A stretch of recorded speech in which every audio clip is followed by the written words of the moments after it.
everybody. I am Tatum, the founder of Guardian Voice of the Missing. Sorry about that. Had a little technical difficulty. Someone's still trying to hack into my Facebook. However, they are still not being successful, so I had to restart the podcast. Let me know that you guys are here. Like I said, if there's any questions that you have, anything that you want to share, please go ahead and feel free to comment. You can also send me emails or message me through Facebook on Guardian Voice of the Missing.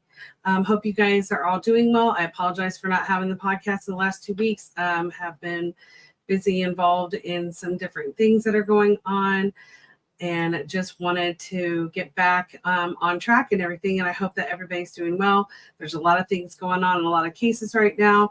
And so I definitely want to continue to get information out as well. So hi, Ellen. Hope you're doing well. And hi, Michael. It's always good to see you guys. So I want to go ahead and start. Like tonight, I am definitely going over. There will be some newer cases that I haven't shared before, but there's also going to be some cases that I have shared before.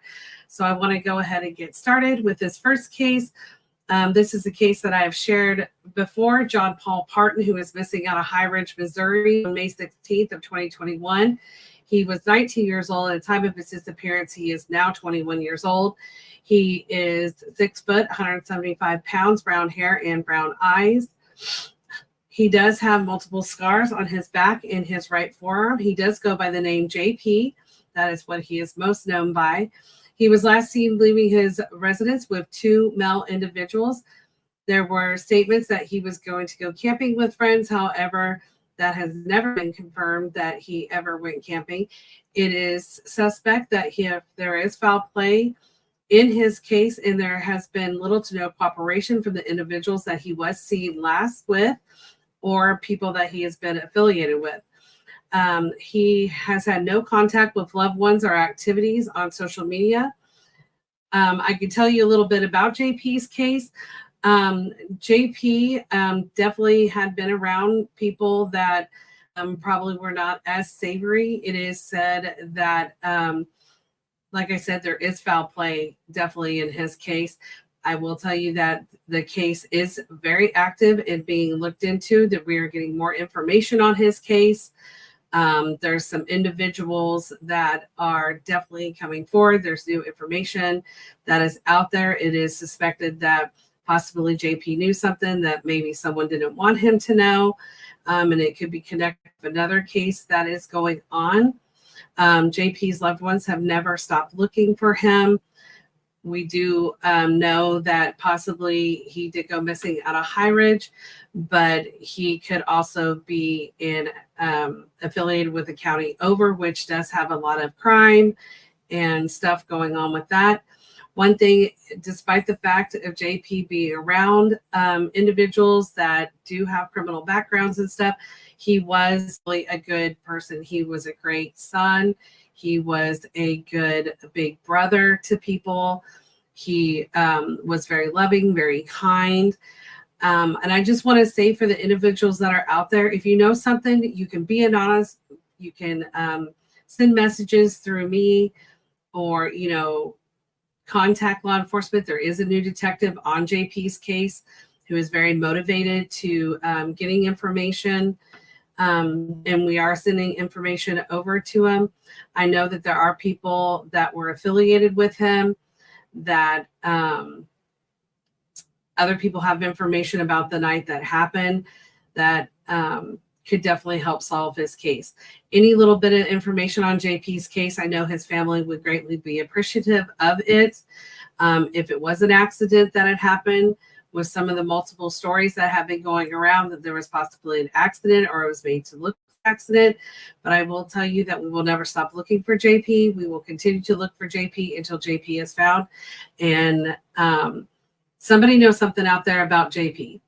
At least if you know something, if you know where he is located, just at least come forward with that. That is really all that we're asking for in all these missing persons case. Even if there is foul play, just at least let people know where to locate him so his family can lay him, know where he's at, and if something has happened to him and there is foul play on his case, and if JP is no longer, or any of these cases, these people are no longer with us, please at least let the families know so they can have that moment.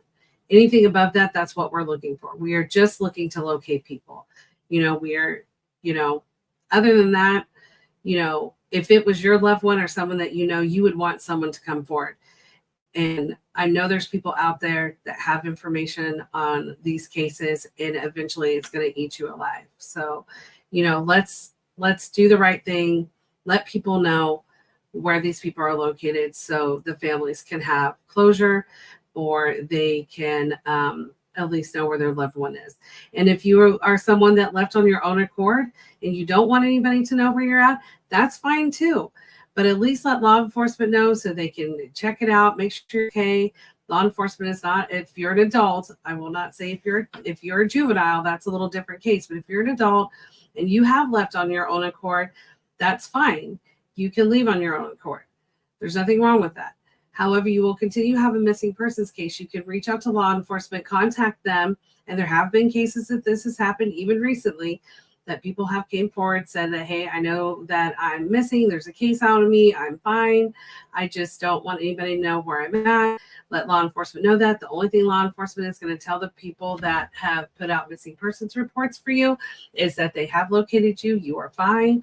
And they're closing out the case. But at least let your loved ones know that you're okay. That's the biggest thing, is let them know that you're all right.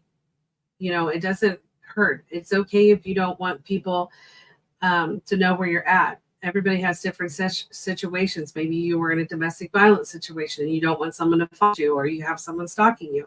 I get all that, but you need to let law enforcement know so they can at least let someone know that, hey, they're okay, but we're not gonna release where your whereabouts are. That is okay to do. Hi, Allison. How are you? Not for sure who said hello. One thing I will tell you guys, I did learn on Facebook with StreamYard, and I will put this link out there for you, is if you are looking in the groups and you're watching in the group, I can't always see who you are. But if you get on the link, you can give permission for StreamYard in the groups to go ahead and show who you are. And I will get that posted out to you guys. I've been meaning to do that, and I haven't had a chance to do that. So this next case is a new case that came up in the NamUs database. This is Diego Ronahiro Loke Max. He is missing out of Aurora, Illinois on July 26th of 2023. He was 15 years old when he went missing. He is now 16. 5'5", 130 pounds, black hair and brown eyes. Diego could possibly be with a family member in Dallas, Texas. So, let's get this flyer out and sharing, not only in the Illinois area, but get him shared nationwide. There's very little information on his case, but if you have any information regarding Diego's disappearance, or his whereabouts, please call the Aurora, Illinois Police Department at 630-256-5000, and let's see if we can get him located. And if he is with a family member, whatever that situation could be, maybe he's with a family member he is not supposed to be with. We do not know that, but Diego, if he is out there, reach out, let someone know that you are okay.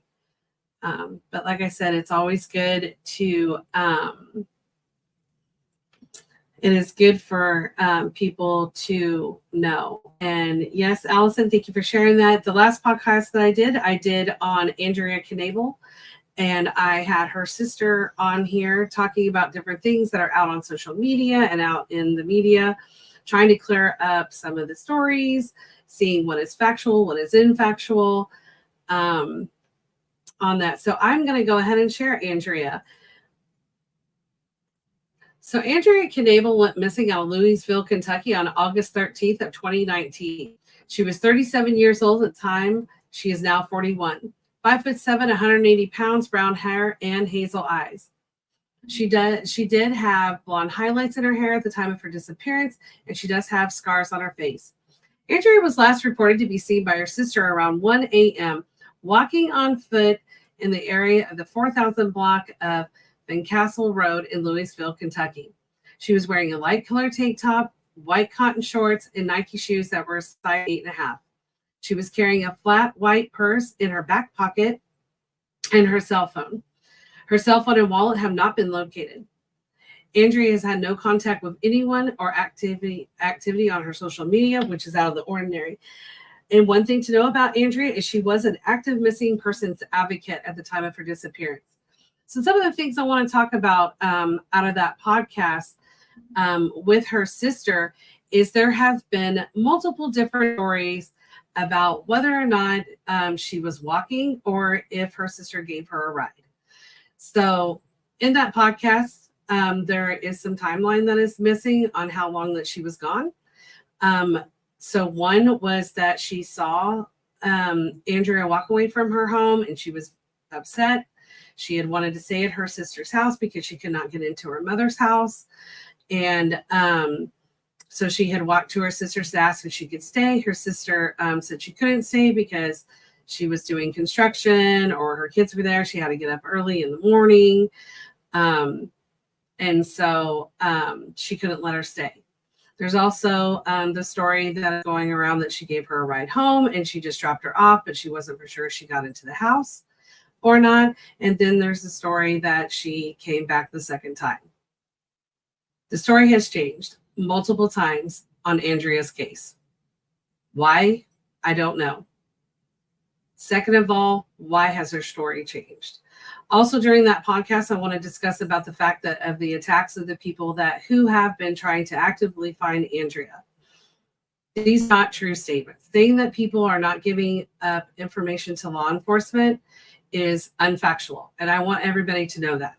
I want you guys to know that Nancy Schaefer, who was the founder of Missing in America, who, if you have watched Andrea's Finding Andrea on Discovery Plus, she was very active in Andrea. She was best friends with Andrea. She knew her very well. Her husband, her late husband, who passed, was very active in looking into Andrea's case. And there was a comment that was made on the podcast that I did that Joe and Nancy were not sharing information with law enforcement. I will tell you that I know for a fact, I do have proof of it, that they have tried multiple times to turn over information to law enforcement. They have made trips to Kentucky to give this information up to law enforcement, and law enforcement has not done it. Now, you guys all know that I support law enforcement 100%, but to make those statements, that is not true. The other thing that I will say about another private investigator that was attacked at the end of the show, which I shut down, they have given over information to law enforcement on Andrea's case as well. But I will tell you that there are people that have information on Andrea's case that have not turned over information to law enforcement, and that needs to change. I will not tolerate people attacking people that are definitely trying to help find missing individuals, because the man hours that people are putting in that are doing stuff pro bono, they are doing it for free to help out loved ones on these cases. So I want to clear up some of the stuff that did happen. And like I said, it is out on social media. It is out in the media. It is out on podcasts. It is out in interviews that have been done. And there is so much in Andrea's case that the facts need to be facts. And I was hoping with that podcast that some of the stuff I'm not attacking the family. I want to put that out there. I'm not attacking the family, but people want to know, why has the stories changed? Why are you attacking people that want to help, that have been helping, have been active since the day that Andrea went missing to find them? This all needs to stop. I will tell you 100% that I do believe, and I know for a fact, and there is information that makes it factual, that Nancy and Joe have never hidden anything from law enforcement that they have found on Andrea's case. Never. They have tried to find that information, and that information will be out. It's going to law enforcement. So I understand the frustrations that family have when they feel like people aren't helping or their loved one has been gone for so long, because it has been 4 years in her case, and it is frustrating. And I understand it. I work with family. I get it. It is very frustrating. But to blatantly continue to attack individuals that are trying to help find your loved one, My biggest thing, and like what I said at the end of that podcast, the victim in Andrea's case is Andrea. She is the victim. The reason that I do these podcasts is to get out the story of the missing. These are the individuals. It is their story. Yes, families hurt. Yes, it is traumatic. I get it. But to be attacking people, I will not tolerate. I will not tolerate it one bit, even coming from a family member. You know, there's factual information out on this case. That's my soapbox. I wanted to clear up some stuff on Andrea and that podcast, but sometimes you got to read between the lines. And like I said, the truth will come out on every one of these cases. It may take time. It may be tomorrow. It may be next year. I don't know. But the truth will come. Every time someone tells you a lie, you got to cover it up with another lie. And eventually lies are going to catch up with you. So again, like I said, if people know something about these cases, stop hiding and tell the truth. If it was an accident, it's an accident. You know, you freaked out. Okay, I got it. You know, law enforcement gets it, you know, but just come forward. It is not fair for the loved ones to continue to suffer and not know where their loved one is. If you didn't like somebody and you got in an altercation and something happened, okay, you know, it happens, you know, but the fact of the matter is people should not be suffering, missing their loved one out there. So I would hope that anybody that watches my podcast or any of the other great podcasts that are out there, I hope that you would come forward, because I would not want you to have to live in the shoes of the loved ones that are missing their loved ones, that have been looking for their loved ones. You know, I would not want you to live with not knowing. For, you know, rest in peace for the loved ones that have passed, waiting to get an answer. It is time for the truth to come forward. And I am very much about the facts. So anything that I put out, trust me, I've done my research. I have the facts. I vet my cases. Unlike, you know, some people do not vet their cases. I will get the facts.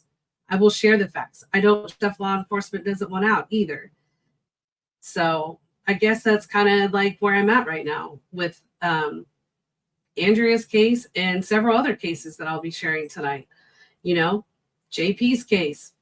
People know the truth. They're out there. Let's be honest. You know, I feel like if you're big enough to do a crime and to do something to somebody, then you should be big enough to own up to it. I'm very much about responsibility.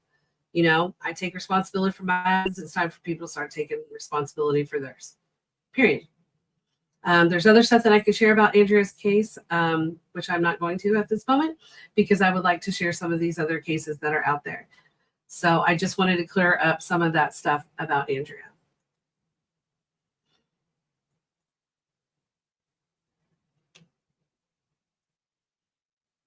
Hi, Claire.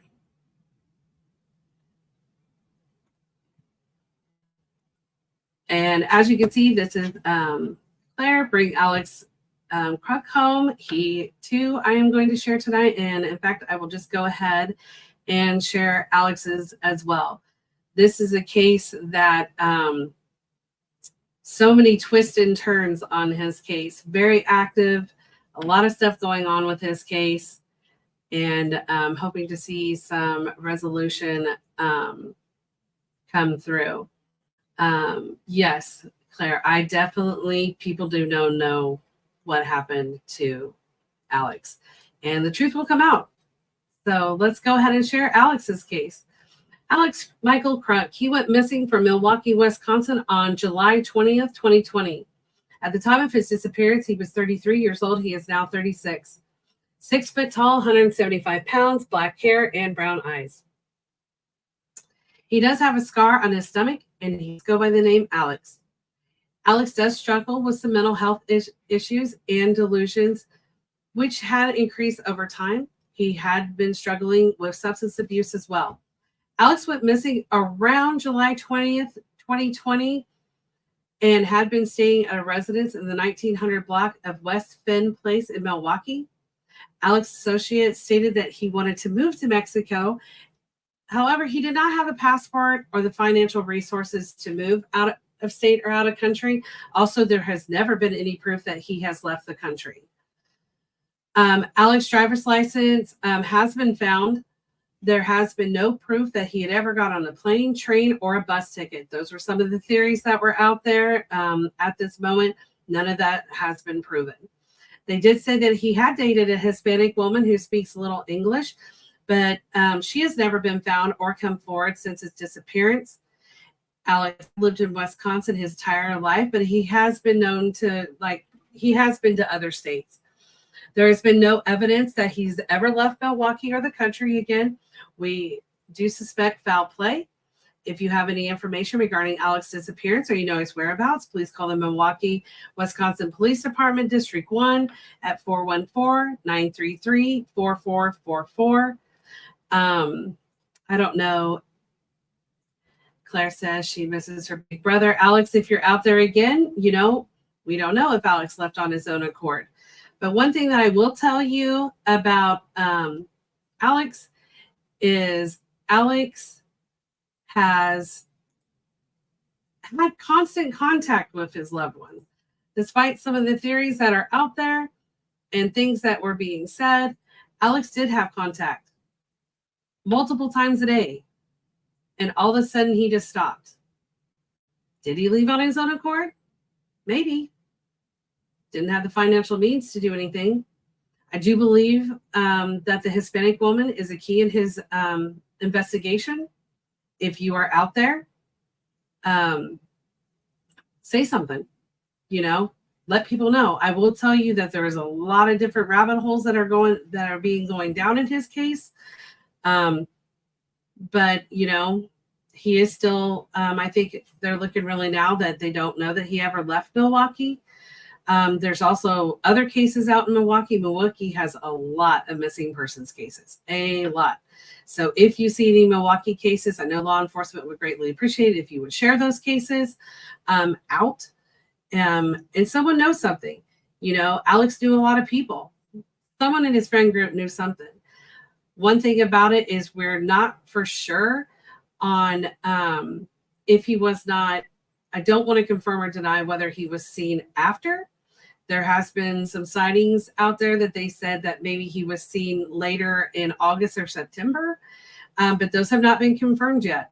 So if you know Alex or you saw Alex or something, please come to law enforcement and let them know. It doesn't mean that you had something to do with this case, but at least it can help with the timelines. That's the biggest thing is getting these timelines right so you can narrow down where people were, maybe who saw them. So there are, like I said, in Alex's case, there are tips coming in. There are things that are being ran down in his case as well. His case is very active. All these cases that are older, I know a lot of people say, why share an older case? It's a cold case. Nothing's going to come about it. That's not true. There's a lot of cases that haven't had anything going on, and then all of a sudden just one thing breaks that door open.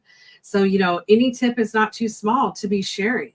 So just let people know. Again, these are people that were actively around multiple people, talk to people daily, and all of a sudden just one day, poof, they're not talking to anybody anymore. Nobody's seen them. I know some people want to say aliens are taking people. No. You don't just disappear off the face of the earth. People are out there somewhere. Somebody knows something in these cases. It is time to come forward. Alex Facebook, it's anonymous. We're not trying to, bind people up, get people charges. That's not what we're here for. We are here to find the missing. That's all we want. All we want is to find missing people. We are not law enforcement. We're not trying to, charge people with anything. But yeah, let someone know. You can call, like she said, you can contact me at Guardian Voice of the Missing. You can contact Underground of the Underrepresented Mysteries. That is a great Facebook page. I'm telling you, the lady that runs that page is awesome. She has helped find and identify a lot of unidentified individuals and stuff. She's great at what she does. You can call law enforcement. You can call the Q Center. There's so many different places that people can go out and give tips. There's so many places out there. If you don't know where to give a tip, reach out to one of us advocates. Let us know. We'll help you. There's tons of things that could be helping. Working on a billboard in Milwaukee. I know that Milwaukee did put up billboards. I wasn't real impressed with them. I think they should have had pictures on them, because I think a picture is 1,000 words. Anybody can have a name. Anybody can be 6 foot tall. But if you put a picture, that puts that person's face in people's minds. That puts the individual and makes them real. So that's why I always tell people, the information that you give, putting out pictures, identifiable features, the tattoos, the scars, piercings, all that stuff is so great to have on these missing persons flyers, TikToks, videos, all this stuff that people are doing. Last location, at least put the state, if you don't want to put the town, but these are all things that help people get found, or, someone might have seen them. I agree. We're not looking to be heroes. We're just trying to find missing family members. I agree. And she's saying that the billboard will have his picture, and I think that's great. And she also said that more detailed information. One thing that she is saying that Alex did not have any tattoos that we know of. So that is all really, really great information out there. So again, these are things to think about. If you're a family member and you're missing someone, please let us know. Let us help you. We will do flyers. I always believe the more flyers, even if they're different flyers, but they have that great information out there, that's good. I change up my flyers. I will freshen them up. I'll put new pictures. I add more detail as information comes in to help get people located. I know there's other advocates out there that do the same. So if you're a family member and you are struggling and you don't know what to do, I will tell you, no one prepares for their loved one to go missing. There's no way to prepare for it. But know that you're not alone. That's the biggest thing I really try to tell the family and the loved ones that I work with is you're not alone. There are some wonderful advocates that are out there. There are some wonderful connections and resources that are out there. And all we want to do is help. I love being behind the scenes. I know being out on a podcast, I'm like in front of the scene, but I like working behind the scenes. I'm not here to be a hero. I am not here to get recognition or an award. I am here to help the people that do not have a voice. And that is the loved ones, to give them a voice for their missing individual, and also the ones that are missing, to give a voice that they matter. I started this because there's so many cases out there that people never hear about, never know about. And I think that is wrong. I think that every case should be able to be put on TV. I think every case should be able to be put on a podcast. I think every case deserves to have a flyer. I think every case needs law enforcement working for them and people with boots on the ground. That's what I believe. That's why I'm here. And I just want to be the voice. And all of you guys that share flyers, watch the podcast, share these podcasts, share these flyers, join these groups. You guys too are the voice. You are giving the voice to these loved ones. You are giving the voice to the voiceless, for people that are trafficked, for people that are kidnapped, for people that are, taken against their will, for people that are disappeared, that people that are lost maybe in their addiction, or they have mental health issues or whatever.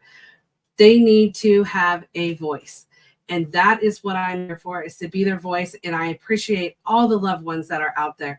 All the loved ones that are out there that are sharing not only their loved ones, you guys are out there sharing, taking time out, and sharing other people's. And I love seeing how people come together with these situations, but they're doing it in such a positive manner. And within the last few weeks, just seeing how people do not support people that are trying to help, that are not trying to harm, I just have no tolerance for it. And I'm not going to be quiet about it. And neither are other people that I work with and I'm connected with. We are not going to be silent. That is one of my hashtags. We will no longer be silent on these cases. Don't hide things that are going on in your cases. Don't hide if they're struggling with mental health. Don't hide if they're struggling with substance abuse. Those give law enforcement areas to look for, to help find him. It gives us as advocates, if we get out on the ground, it gives more opportunities to be able to put flyers up in areas that you may not even thought to look at. You know, we just want everybody to be safe. We want everybody to be found, you know, and that's our biggest thing. And like I said, I have no problem talking about anything, but I will tell you, I do my research and I do have factual information for the stuff that I do have. And I just hope that people will come forward. You know, that's all we're asking. That's all the loved ones are asking for. We're just asking to please have a heart somewhere in your body to know that you would not want to be in this position. And to know that you would want someone to come forward. You would want someone to be that voice. The next case that I am going to share is a case that I have shared before. It's been a while and I updated his flyer. This is Jance Wesley Valera. He went missing from Fort Collins, Colorado on May 26th of 2022. He was 40 years at the time of his disappearance. He is now 41, 6'4", 140 pounds. He had gray and partially gray hair and brown eyes. He does have a scar on his abdomen, and he was diagnosed with a brain tumor in May of 2022, which is possibly the cause of some of his cognitive impairment.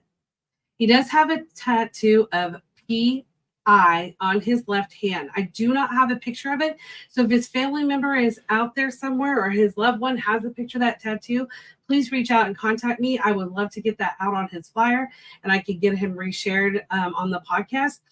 He was reported to have last been seen on June 1st of 2022 in Loveland, Colorado, which is about 50 miles north of Denver. If you have any information regarding Jance's disappearance or you know his whereabouts, please call the Lamar County, Colorado Sheriff's Office at 970-498-7000. With his flyer, I have definitely added way more pictures than I had of him. He is actually in the NamUs database. Again, I'm going to go on my rant about NamUs. I love seeing how law enforcement is updating him, not only with new cases, but they are updating a lot of these older cases that have never been seen. They're putting pictures in. They're putting, you know, some of them are good about putting like any type of identifying features. I think law enforcement can do a little better job on some of their stuff, giving a little bit more detail other than the fact that they went missing in Dallas, Texas. I think you can do a little bit better. So yes, law enforcement, I think that you can do a little better than that. You could give a little bit more information out on these cases. If they left in a vehicle, you know, what was that vehicle? But some of the law enforcement out there, I really applaud them. They are really doing a great job getting that information out there. If you do not have your loved one in NamUs, I strongly suggest that you do. If you're having issues or you would like to do that, please reach out to me. That is something that I can help you with. There are other advocates out there as well that can help you. Or, you know, and push your detective that is on your loved one's case to get that out as well. Jacob Cameron Paddock Weeks. He is a flyer that I had out, and I have updated it with more pictures, more detail of his case. I did have his tattoos out there. As you can see, he has really great identifying tattoos that are out there. He went missing from Morrison, Colorado on February 2nd of 2019. He was 27 years old. He is now 32, 5'11", 150 pounds, blonde hair and blue eyes. He does have the tattoo warrior on his right forearm, a spade with love life on his left side of his abdomen, skull holding a tire and wings with flames on his left calf, Colorado with the mountains and the sun in the background on his forearm. All these pictures of his tattoos are out on his flyer as well, as you can see. Jacob's vehicle belonging to him, and it was believed to be driven by him, was in a minor traffic accident near milepost 246 on Highway 285 in an unincorporated Jefferson County. A person matching Jacob's description was seen leaving on foot.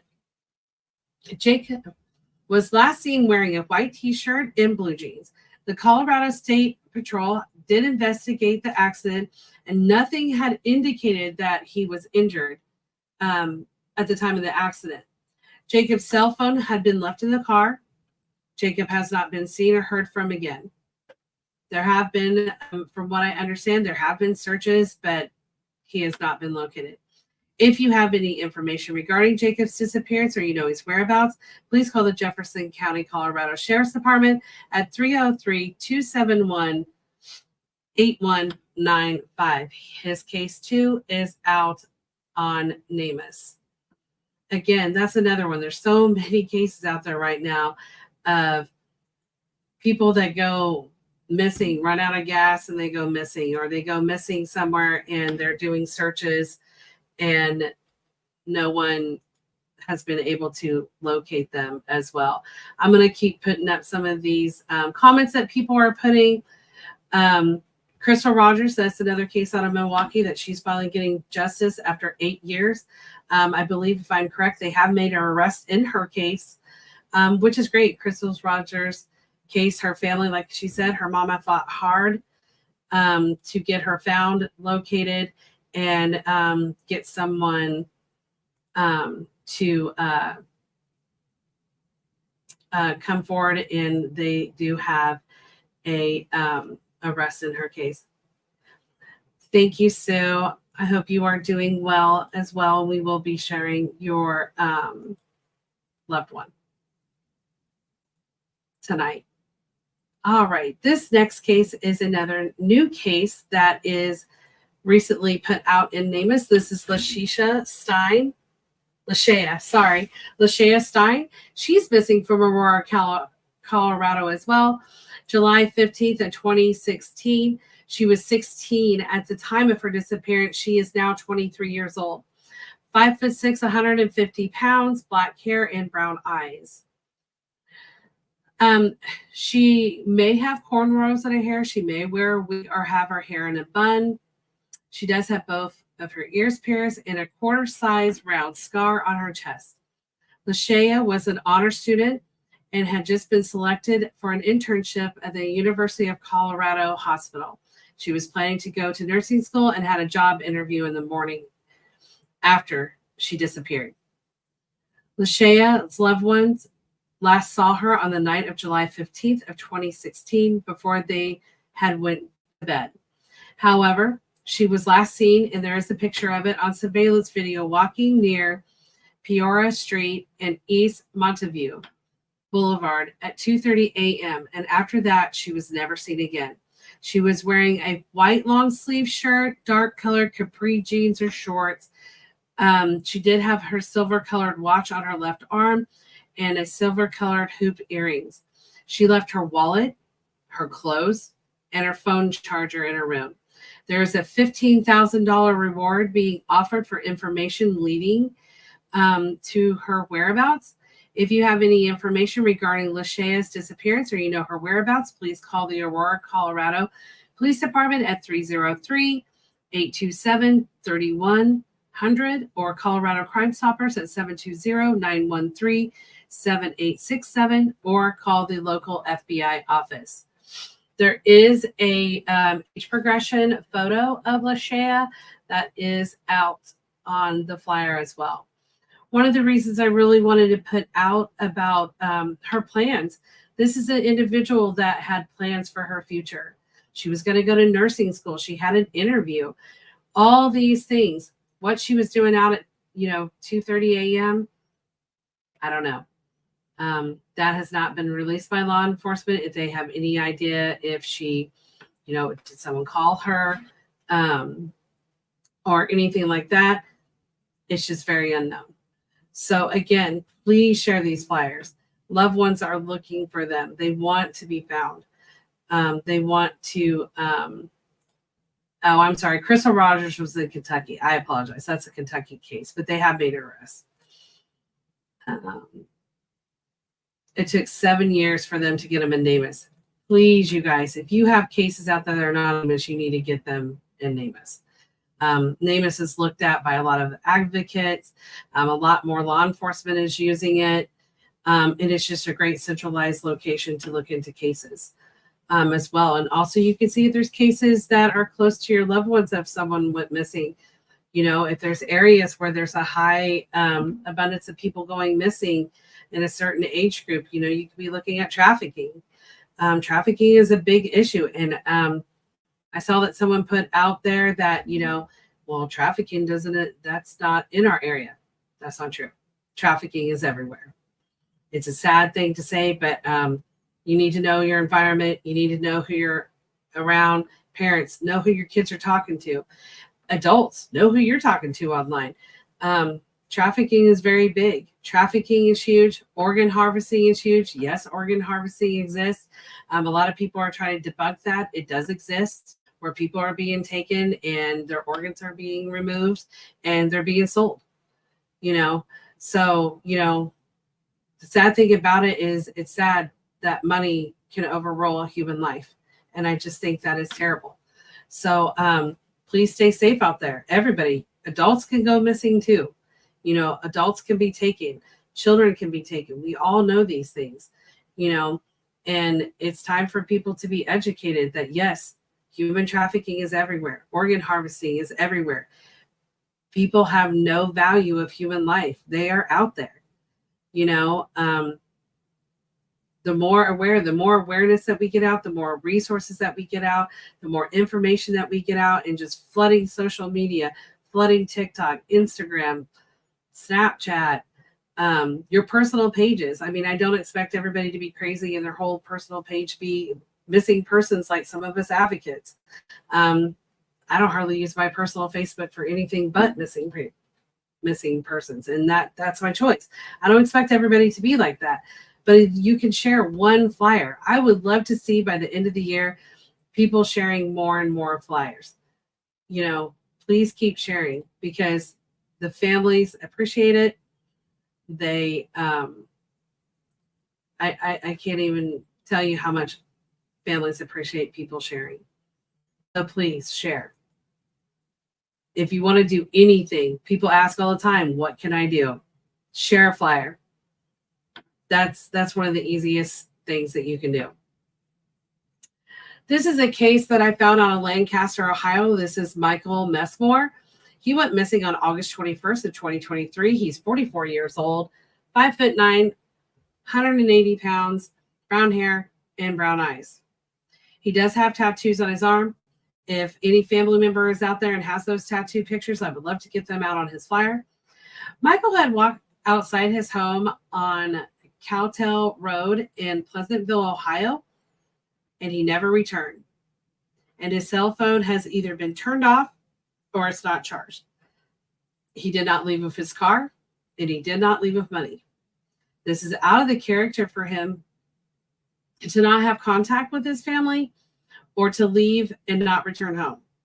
He is the sole provider of his family. His loved ones are concerned for his safety and his well-being. There have been searches that have been conducted, and he has not been located. There is a reward being offered for information leading to his whereabouts.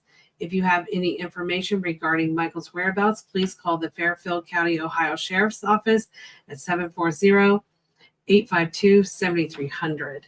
Again, this is a gentleman who is a father, a husband, worked. He was the sole provider for his family, and he's just missing.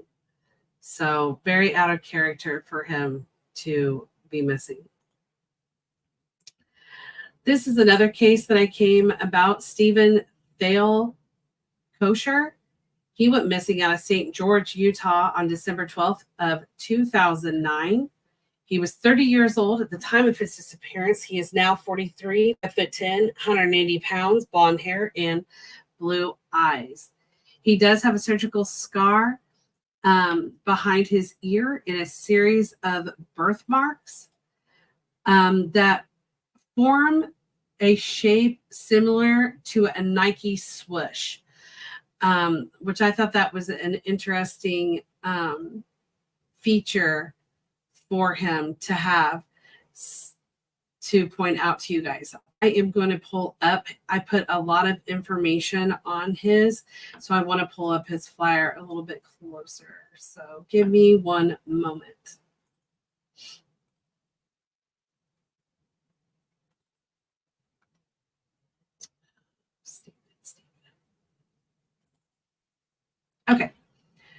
So Stephen, he has a lot on his case. Stephen was last seen leaving his home wearing a hooded sweatshirt, white dress shirt, blue jeans, or Docker pants, and white sneakers, driving his 2003 Chevy Cavalier, which has been located, but that is a picture of his car. I think it's still important to show his car in case someone might remember seeing him. The next day, he had spoke to two of his friends on the phone and said he was in Las Vegas, Nevada.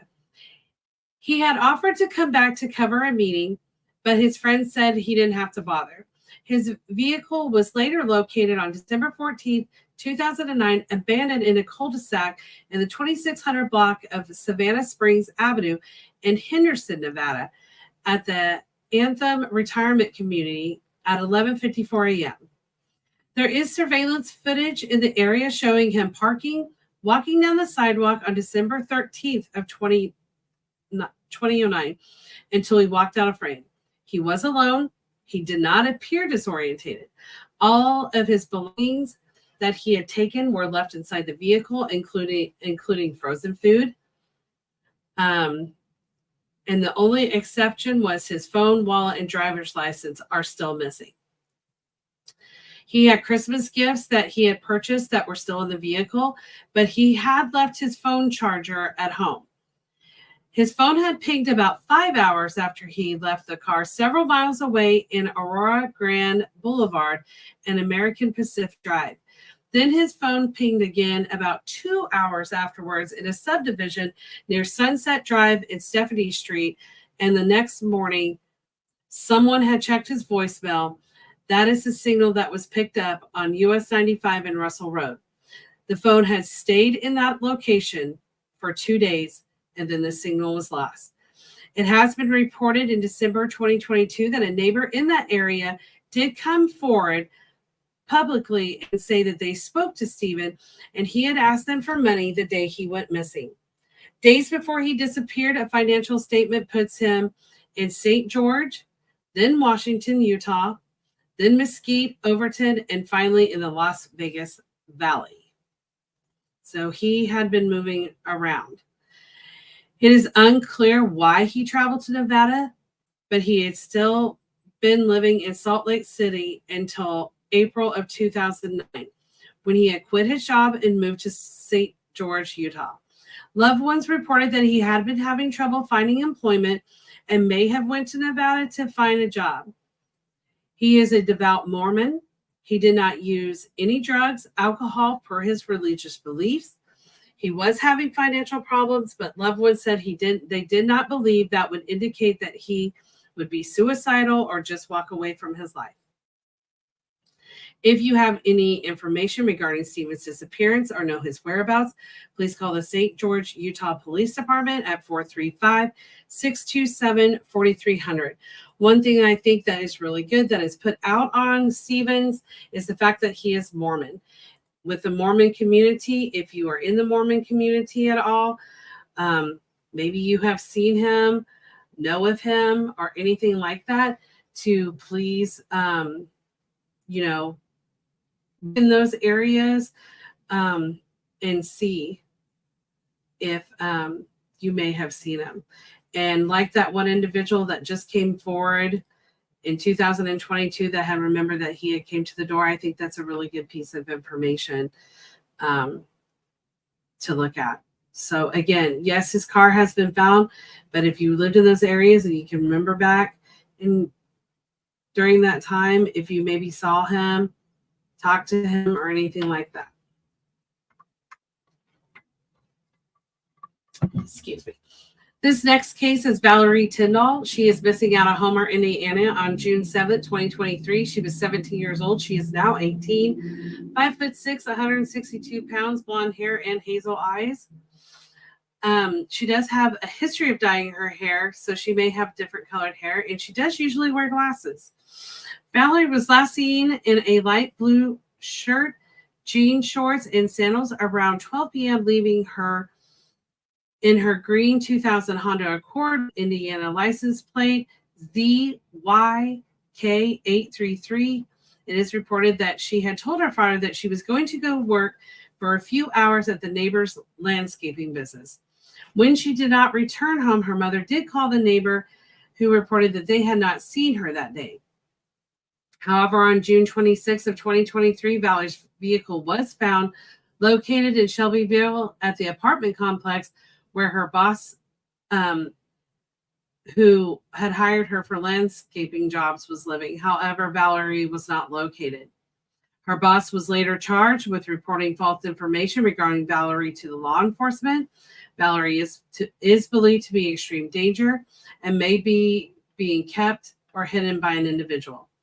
If you have any information regarding Valerie's disappearance or know the whereabouts, please call Rush County, Indiana Sheriff's Department at 765-932-2931. Again,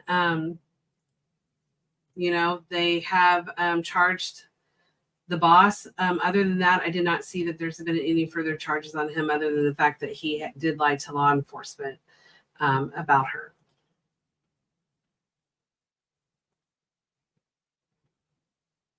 Oh, yeah, I know on the podcast it's really hard, but all the flyers are out on Guardian. They're also out on missing persons alerts. They're kind of posted everywhere. But if anybody has trouble with flyers and wants me to send a certain flyer to them, just let me know. And if it helps you guys, I have trouble seeing them as well when I'm doing the podcast. So sometimes I got to pull them up. This is a case that I promise the family I will continue to share her flyer on the podcast until she's found. This case definitely just really came to me. Someone asked me if I would look into it and get a flyer out on her because I feel like Rebecca, I know law enforcement is working hard on her case. There's people that are putting information out on her case that they should not be. I feel like there's some payment on hurting some of the chain of evidence that law enforcement has and stuff that could definitely be hindering Rebecca's case. I definitely want and ask you guys, please, in her case, she is one of those cases that was not getting a whole lot of social media recognition or anything like that. Her family is very devastated. Again, this is someone that was in constant contact with her family and all of a sudden is no longer in contact with her family. And foul play is suspected tremendously in her case. Rebecca Demery, she went missing from Odessa, Texas on March 1st, 2023. She is 32 years old, 5'5", 190 pounds, brown hair, and hazel eyes. She does wear glasses, and she does have a mole on the right side of her neck. She always wears a gold necklace, and she doesn't wear earrings, even though her ears are pierced. She does have a tongue ring and a tattoo on her right arm of a flower, and she does go by Becky. Becky had last contacted her loved ones. Like I said, she was talking to them every day. She had last spoke to them on the phone on February 28th of 2023. It is reported that she had been to the hospital and she had called in and asked for a ride on the 28th. However, her loved one was not near at the time to come pick her up, but there was seen on video that she had walked out with someone that day. There is no information on that individual who that was. The loved one did send a text on March 1st, 2023, but she never heard a response back out of Becky, which again, Becky always answered her texts. She always was in communication with her loved ones. So for her to not respond has definitely caused grave concern for her loved ones. She was last seen wearing a long sleeve gray shirt and it had a plaid type hem on it, black pants, and gray athletic shoes with white soles. I need to post up the picture of her backpack and everything. It is out on the flyer. She did carry that black and teal duffel bag with her. She had been seen approximately at 350 in southeast Odessa. One thing I will tell you about Becky is Becky was not familiar with the Odessa area. So she didn't know anybody. There has been some rumors about saying that she was there to see her grandfather. Those are all untrue. Or that she had family members there. That is not true. There are a lot of false stories that are going around. I cannot stress the fact that foul play is suspected in her case. There are people that are out there that are following her case to see what people know and what they don't know. Again, I will definitely stress after I want to say something about that. After I say, if you have any information regarding Rebecca's disappearance or you know her whereabouts, please call the Odessa, Texas Police Department at 432-335-4609. One thing that I'm going to talk about again, I've talked about on other podcasts, is chain of evidence. Do not tell everybody everything about your cases. If law enforcement shares something with you, I've had law enforcement share stuff with me that I do not give out to people. There's a chain of evidence. That chain of evidence at any time, if that can be manipulated, or they can come out and say that it was not handled right or processed right, that can destroy a case if there is foul play in getting any type of arrest, prosecution, or anything. Again, like I said, we are here to find the missing. That is what we're here for. But I cannot stress, be careful what you put out on social media. People are watching your cases, especially cases that there's probably foul play. People are watching, trying to figure out, what do you know? What do the police know? You know, are they looking at me? If they are someone that is involved in a disappearance, they will try to tell you stuff that is completely untrue and get you looking down a different rabbit hole that has nothing to do. People will throw out stuff on social media. They antagonize families. They are cruel to families. They will say stuff. I cannot stress the importance of how much it is for families to protect themselves against people that are just plain evil and gross. I've dealt with situations with families that have been attacked. People will contact them and say they have their missing loved one. They will alter pictures. They will give them information that is completely untrue and horrible information about their loved one that no family should ever have to go through. So if you're having any of those problems, anytime that people contact you on social media trying to scam you out of money, saying that they have information about your loved one or they have your loved one, please report that directly to your law enforcement, to the detectives on your case. And there's also a link that is out on Guardian that the FBI does want that information. They are telling law enforcement to pass that information on to them, to the family members if it happens, because they are looking into those cases. They are finding these individuals. They are prosecuting these individuals to get them to stop harming cases. But also the worst is they're harming the families that are already hurting because their loved one is missing. If you are having those issues, please reach out to me. You can reach out to your local law enforcement. You can reach out to the FBI. Those are things that we need to get stopped. Do not feel that you're alone. Someone said hi. I don't know who it is. If you let me know, that would be great. That is true. There are a lot of people going missing in their 30s. Okay. Should it be a crime to not harass? Yeah, it is.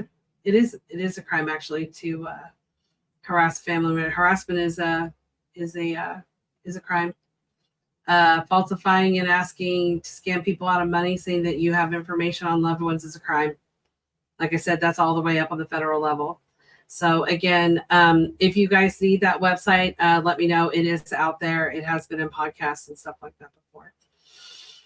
This next case is a case I actually just recently talked to the family tonight. This is Ramos Yazzie. He is missing out of Farmington, New Mexico on January 5th, 2022. He was 29 years old.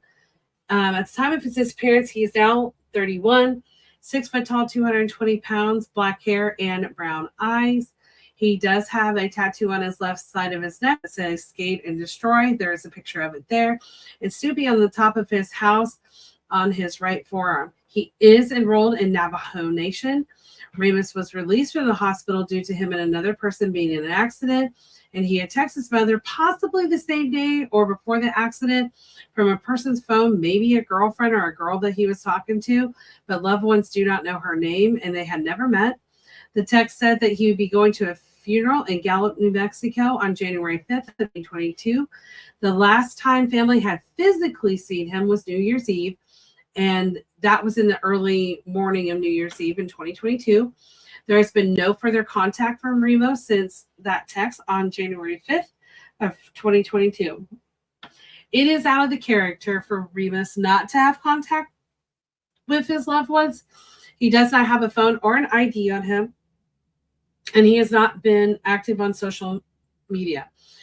Remus is known to frequently be at Brookside Park and Farmington Park and enjoy skateboarding. I think it's great that they put the skateboarding out there. So, if you frequent skate parks or see people skateboarding or areas that people frequently skateboard, these are good places to maybe put up a flyer, to look around for Remus and see if he's in those areas.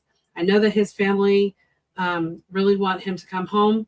One thing that I will tell you, they have done multiple searches for him. There was a search that was conducted that they did find his hand. And one thing that I really want to stress about his hand being found is law enforcement. I will tell you, law enforcement does not, they still believe that he is alive. Just because they found his hand does not mean that they think that he is deceased. His family still believe that he could be alive. Law enforcement still believes that he's alive. That is out there as well.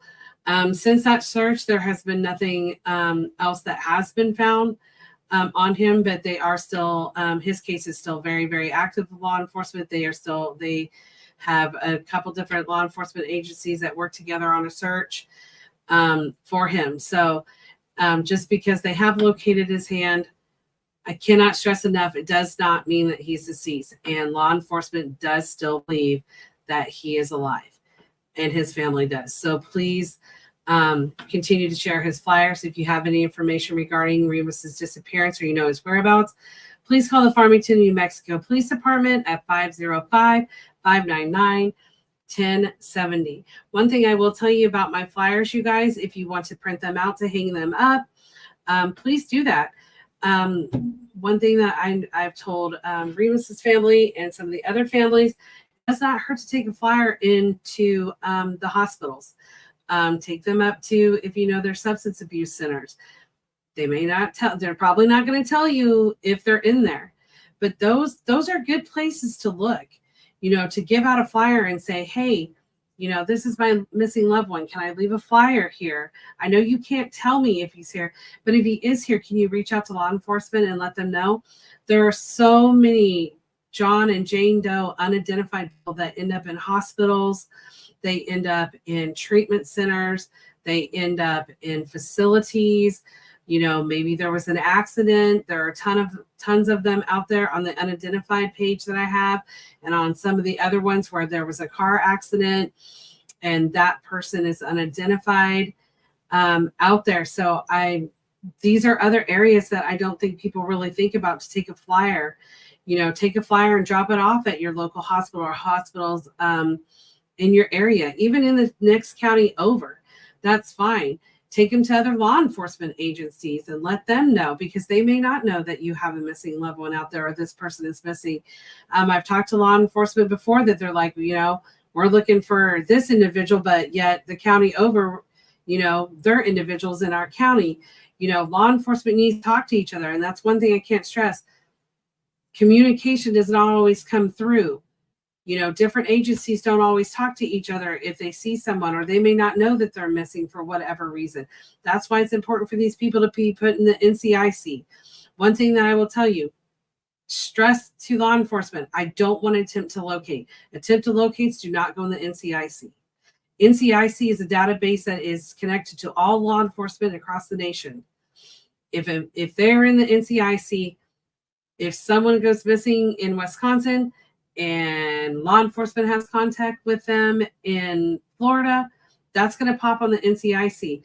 People always wonder, well, I don't understand, he's missing. Why is there a warrant? I keep a warrant out on them because, that's going to pop to other law enforcement if they're not in that area anymore. If they locate someone they can't identify, if they locate remains, all this stuff I cannot stress to do and fight Families, you can fight to get missing persons report. There is no waiting period. There is nobody that they can't take a report. I don't care if they tell you, oh, it's an adult and they could go missing. There is no state statute out there that does not say, even up to the FBI says, the sooner you report someone missing, the more helpful it is for law enforcement and to be able to locate that individual. There is no waiting period. I cannot stress that. Anybody that comes to you and tells you you have a waiting period, give me a contact, let me know, and I'll prove you in the state statutes that they have to take that report. They have to. They may not know. There's so much new law enforcement out there. They don't know all these statutes. They don't know all this stuff. You know, all these new officers that are going out there, they don't know all this stuff. And that's why, again, we have to be a voice. We need to be talking to legislation. We need to be talking to, you know, government officials, you know, educating people. Let people know. Look up your state statutes. It's going to tell you. Some of that stuff reads like stereo instructions. I will tell you. Some of it doesn't make sense. But the bottom line is law enforcement cannot refuse a missing persons report. I have not found one state across the United States that says they can refuse or you have to wait. That waiting period is so ancient. There's no waiting period. None. Period. Do not take no for an answer. If your loved one is missing, I don't care if they're 3 years old or if they're 85. I don't care. They get a missing persons report and do not take no for an answer. Period. Go to your sheriff, go to your local law enforcement, go to the state patrol. You know, some families contact the FBI. If you know that your missing loved one has crossed that state line and they went missing in Wisconsin and there's evidence that they could be in Nebraska, you've got, I mean, that can become a federal case. Those are things that people don't know. These are things that you families deserve to know. This is information that needs to be out there. You know, there's different laws that are being passed, but there's so many laws that are getting passed that are missing these minute things that need to be said. No waiting period across the nation. Put out these Amber Alerts. I don't understand this whole Amber Alert situation where they're not giving Amber Alerts. You know, it's a missing child. I don't care if they're running away. Because you don't know that this time that they left on their own accord. You don't know. An Amber Alert was set up to be a nationwide alert system across the nation. That is why the Amber Alert was set up for children. It needs to be used on all cases. You know, we're finding cases all the time of kids that I'm like, why is there not an Amber Alert? This is stuff that we need to be giving a voice to the missing. Why do we have alerts if they're not being used? I think there should be nation, not just states, because I know certain states have certain, like they have silver alerts, purple alerts, amber alerts, endangered child alert, which to me it should be an amber alert. I don't know why you need one that says that. You know, to me, any child that's missing, that's endangered. They're endangered. That's the way I feel because you don't know. They're a child. You know, these are the things that we need to be voicing. Do not ever take no for an answer. You know, I cannot plead that enough to your families. Don't take no for an answer. And if you need someone to fight in your corner, you know, hit me up. I work with some fabulously great people out there. There are great advocates. Reach out to these advocates. Reach out, you know, reach out. You are not alone. I cannot stress that enough. To hear families say, I feel all alone and I have no one. I feel hopeless. Like, what's the point? No one will listen to me. No one will believe me. Believe me, there are people out there that believe you. I believe you. We'll do whatever it takes. We will not stop looking for your loved one. I promise you there are great things coming. People are out there fighting the good fight, and we will be successful. We will continue to fight for missing persons' rights because, yes, do adults have a right to go missing? I guess, yeah. I have a right to go wherever I want to go. However, people going missing, that's completely out of their character. At least tell someone if you went missing and just say, hey, I'm okay. You know, I'm out doing my thing. That's fine. You can do that. The people that were actively always talking to someone, always involved with someone, had children, and was active in their lives. I don't believe they just go missing. I believe there's something more that's out there. Whether they're struggling with their substance abuse, that substance abuse and mental illness, that should be taken seriously. It should be taken seriously by law enforcement. It should be taken serious by us missing persons advocates. People struggle. This world's a crazy place. Everybody's struggling. But people to go missing, maybe they need help. That's what we're here for. I know I've been bitten a lot today. There's been a lot going on that I feel like needs to be shared. I agree. The stalking laws, sorry, that's my cat. The stalking laws are, it needs to be more. One thing I will tell you about the FBI is, from what I've seen and what I do know, working with certain individuals and stuff, is the FBI gets on cases and they can make some moves, and that's the thing. If you feel like your case needs to be escalated to a federal level, don't feel like you can't reach out to the FBI. There's some great agents out there. There's some great, I'm not going to tell you it's going to be easy sometimes, but I will tell you that there are some great agents out there, and they work hard to find missing persons. So, anytime, like I said, if it comes across state line, you could have a federal case and you need to get it checked out. Don't be afraid to reach out to them. All right. This is a new case that I came across that someone asked me to help with. This is Eric Scott McPherson. He went missing out of Union, Missouri, is what law enforcement has him as, on September 30th of 2023. He's 29 years old, 6'3", 220 pounds, blonde hair, and hazel eyes. One thing I will say, Eric, if you're out here and you see this podcast, please, please, please contact your loved ones. Please contact law enforcement. No one if you feel like you're in trouble or, you're having issues, I just want to stress that before I go more into his case, that you need to come home.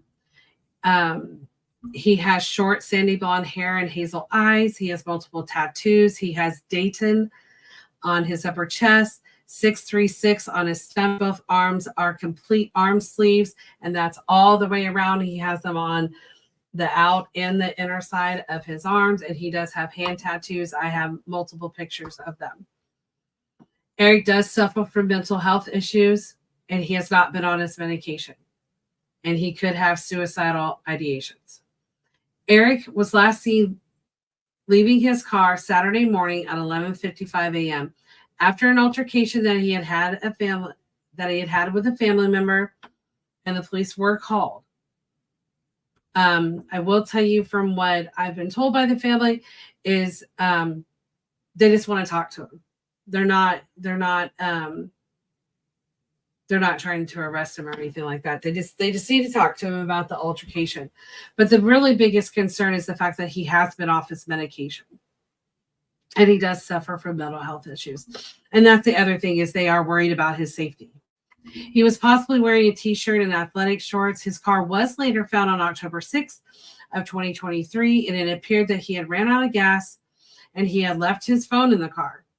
It is unknown if he left on foot or if someone picked him up. But he does have a warrant now on him due to he had missed court during the following week after he had disappeared. Law enforcement has conducted searches with drones and dogs around the area where his car was located. However, he has not been located. So that's kind of where they're coming from. They don't know if he left on foot or if he got picked up by someone. This is out of his character to leave his car or his phone. Family says that he would never leave his car or his phone somewhere. So even leaving, with it running out of gas, he wouldn't. One thing to say is he could be in the Villa Ridge, Missouri area. That is actually more closer to the location of where he went missing. Family is very concerned for his safety and his welfare. If you have any information regarding Eric's disappearance or you know his whereabouts, please call Franklin County, Missouri Sheriff's Office at 636-583-2567. And I know with his case, it's not getting a whole lot out there. In fact, I think unless someone else recently has done a flyer on him, I think my flyer is the only one out on him. So please, guys, if you will share him, his family is missing him. He has children, all that. So they are concerned with his mental health, though. That is the main concern, is finding him because of his mental health. I have 3 more cases to share. I have shared Kendra Nicole Botello before. She is missing out of Enid, Oklahoma on July 5th, 2022. She was 24 years old at the time of her disappearance. She is now 25. 5'8" and weighs 115 pounds. She has black hair and brown eyes. One thing is, you can see in this picture, that's normally how her natural hair was. It was usually sheer buds, because she would wear different colored wigs. She does have both of her ears pierced, and she does have dimples. Kendra is enrolled in the Mesquite Creek Nation. She does have mental health and substance abuse issues. Kendra was staying in a residence in the 1400 block of West Randolph in Enid, Oklahoma. She had last contacted her by phone to a loved one around midnight on July 7th of 2022. There was a report that she had been seen July 20th of 2022 knocking on a door of a house in Pawnee, Oklahoma, and asking for a glass of water. But the individual didn't realize at the time when she saw her that she was missing.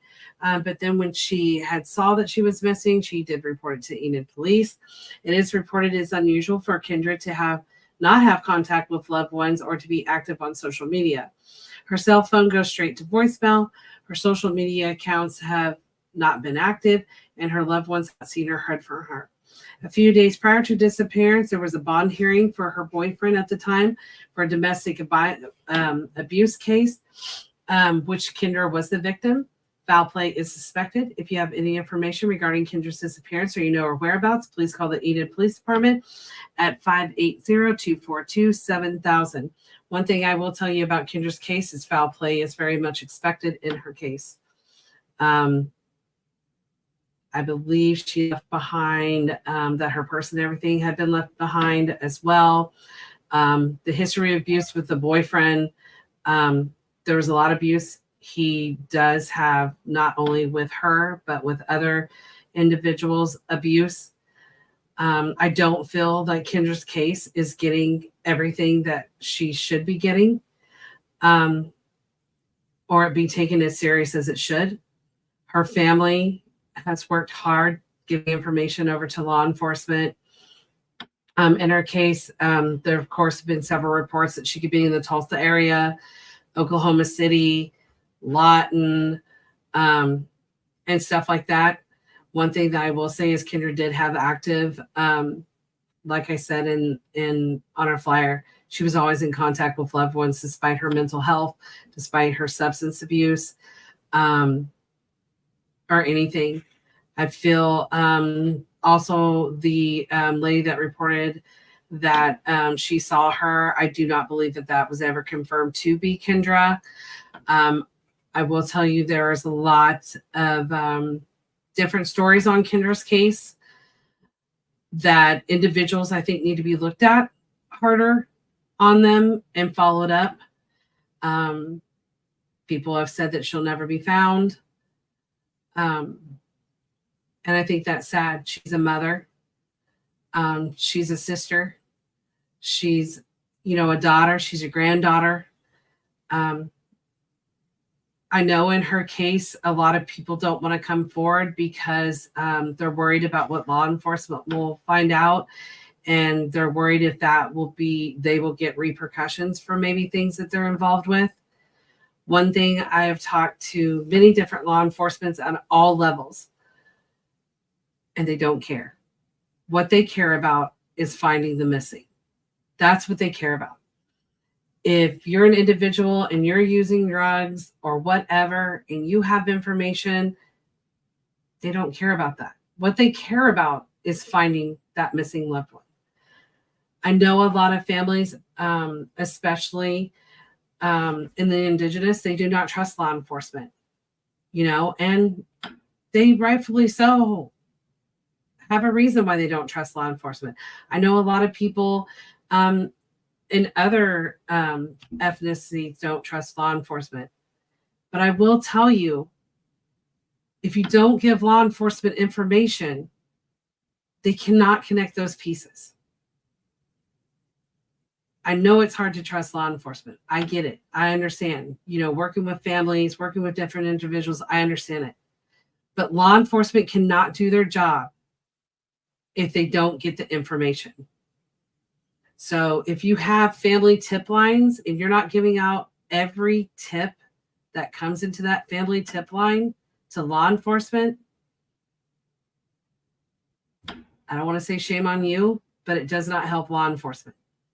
It does not help them. Every little tip can help, no matter how small, how little.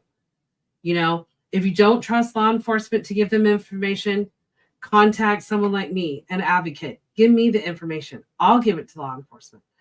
You can be anonymous. These are things that are important. I pray. Kendra's case is close to my heart. I've met her family. They deserve to know what happened to her.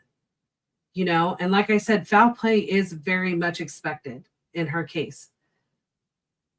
Is it a possibility that she's out there and she could maybe be trafficked? There's a lot of theories going around what's going around, but I will tell you in her case, what is known about the case is they definitely believe foul play, especially with the history of her boyfriend, who, by the way, his name is out there all over. I'm not going to share that information because law enforcement hasn't asked me, but you can look up her case and you will find the individual, and to know the history of the things that he has gotten away with and been able to do. I think that he is an individual that needs to be looked at really, really hard, and he shouldn't be on the streets. There's tons of cases that are out there right now that people shouldn't be out on the streets. And I don't think it's right that people can walk around on the streets, have the histories that they do, know things about different cases, and they're allowed to walk around, but we can't find our missing loved ones. Things need to change. I cannot stress that enough. And, you may get away with a crime for a while, but eventually someone's going to come knock on your door. Somebody knows the truth. It's just a matter of time until those pieces get fit together. And I'm hoping that something will come about, not only with Kendra's case, but all the cases that are shared here, especially the ones where there's foul play that it looks like it could be. This next case is an older case that I have shared before, updated her flyer. This is Charlene Johnson. She went missing out of Philadelphia, Pennsylvania on May 1st, 1997. She's 35 years old at the time of disappearance. She is now 61, 5'1", 100 pounds, black hair and brown eyes. She normally, the night she went missing, had a ponytail in her hair the day she went missing. She does have both of her ears pierced. She does have scars across all 4 fingers on her right hand and a scar on her outer right ankle. She has several medical conditions. She does go by the nickname Chocolate or Yogi. She had indicated on the night of disappearance she was planning to go out with a female friend, but she has never returned home. She was last seen in the vicinity of the 1200 block of South Carrisland in Philadelphia, Pennsylvania. She was last seen wearing a white sweatshirt, dark blue sweatpants, and black shoes with a buckle on the side. If you have any information about Charlene's disappearance or you know her whereabouts, please call Philadelphia, Pennsylvania Police Department Special Victims Unit at the Special Victims Unit 215-685-3260 or 215-385-3261. I have one more case to share tonight. Again, I will continue to share her case every week. as well. This case you guys have seen before. This is Dana Jane Bruce. She's missing out of Sedalia, Missouri on October 4th, 2008. They just had candlelight visual for her on October 4th. They're in Sedalia, where they had different individuals that had come.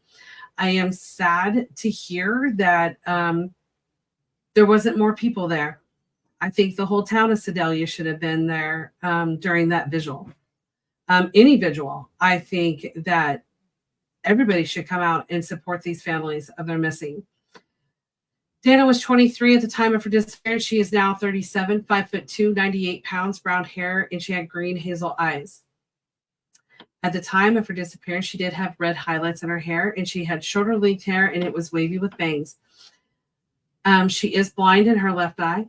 She has both of her ears pierced once. She has a 2-inch scar along her lower spine and a staple scar on her right shoulder.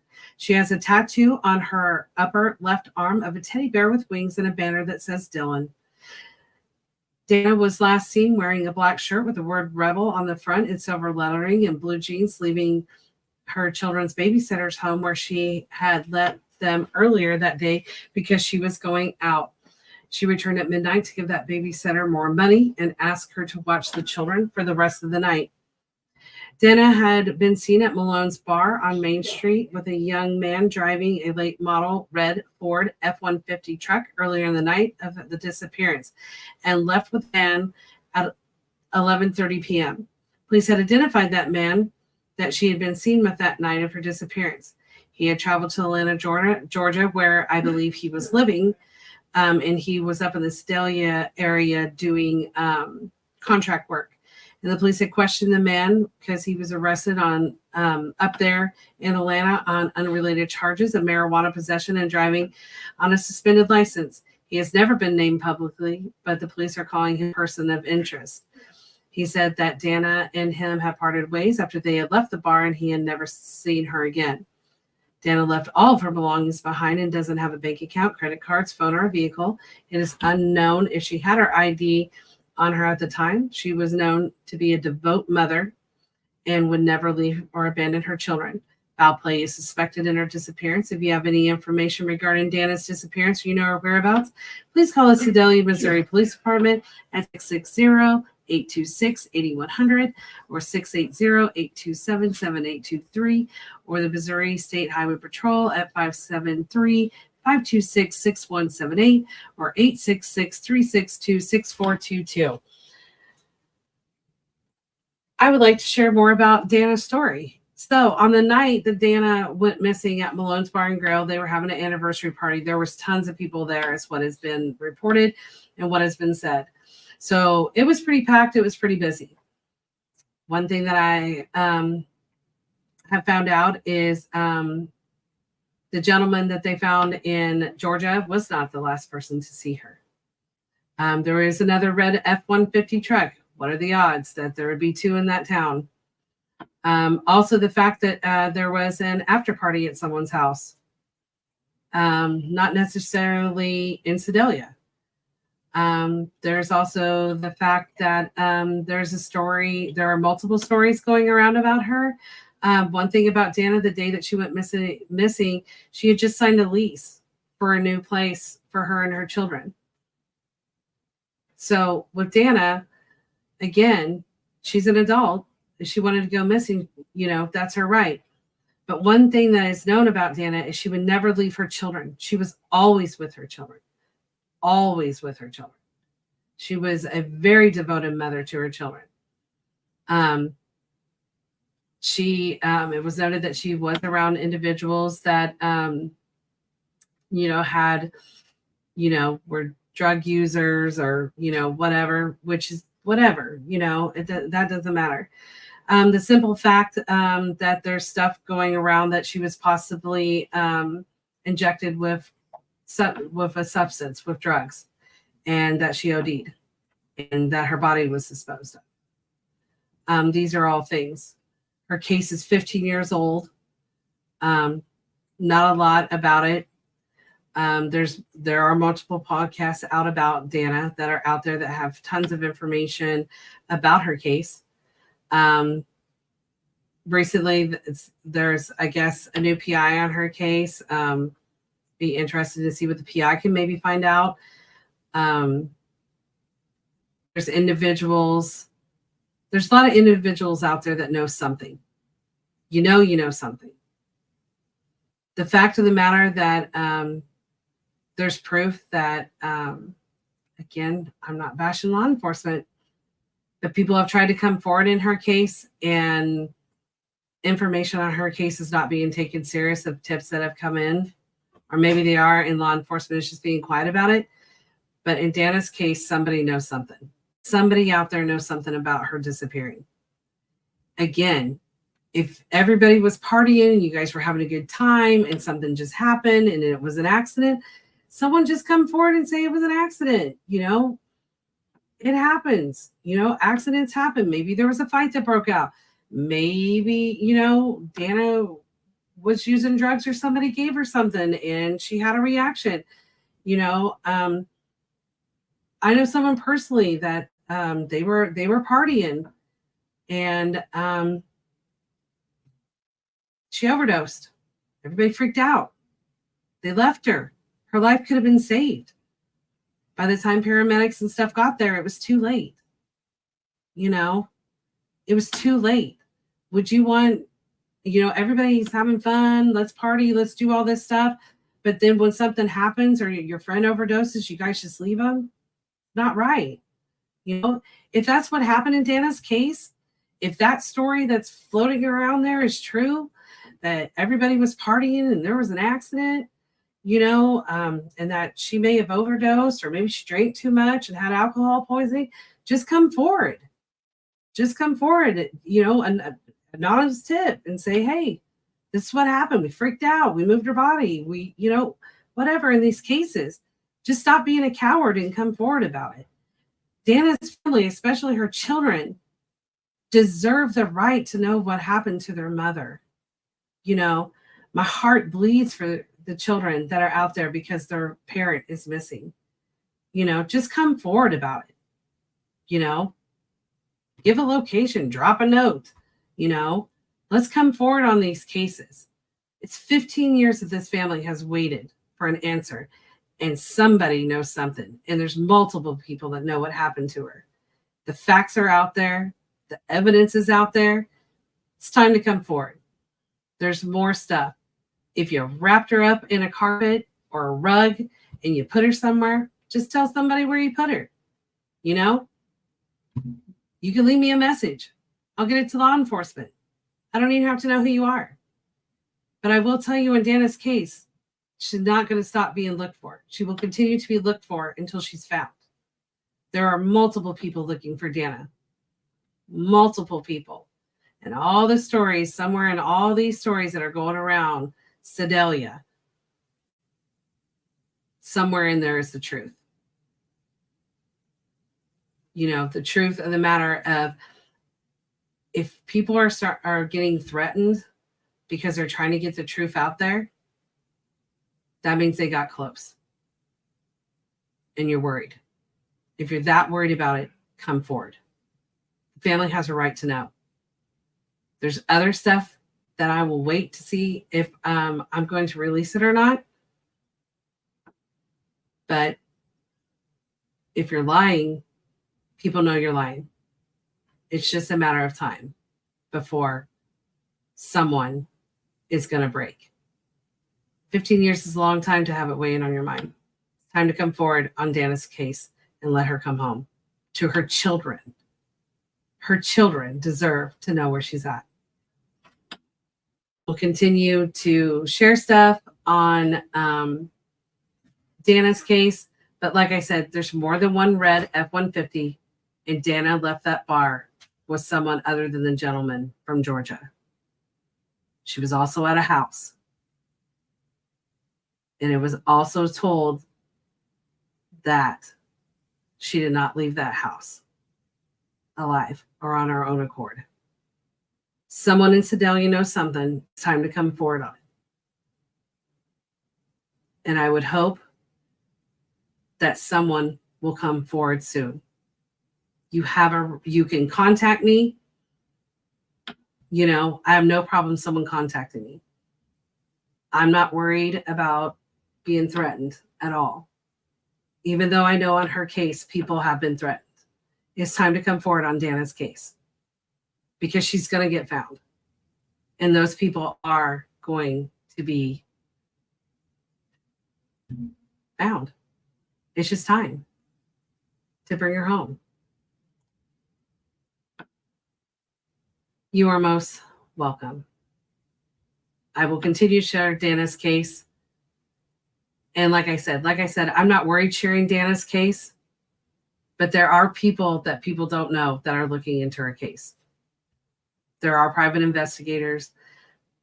There's people that most people don't know. And that's one thing to know on all these cases. There's people looking into cases. And all these cases, eventually the pieces are going to fit together. It's time to bring our loved ones home, to continue to be the voice of the missing. I appreciate all of you guys that are out there. My prayers will always be with you guys. If you have a case that you would like to see me do on the podcast, to share a flyer. I know I did get contacted on one today that I'm going to look into more that I didn't know anything about and continue to share. And like I said, if you have a tip on any of these cases, please feel free to reach out to Missing Persons Alerts nationwide. You can leave a message at any of them. There's a Facebook page in all 50 states and then some. And there's the Guardian pages you can reach out to. I have no problem, people, if you want to send a message on my personal Facebook, send us a tip. Like I said, I'm not a judge or a jury, but at least let someone know if you know where they're at. We're not trying to get people arrested. We're just trying to locate the missing. And that is like the biggest thing, for everyone. So you're welcome, Ellen. Ellen, you have my heart. She's amazing. She is one family member that I will tell you that I really want to do a shout out.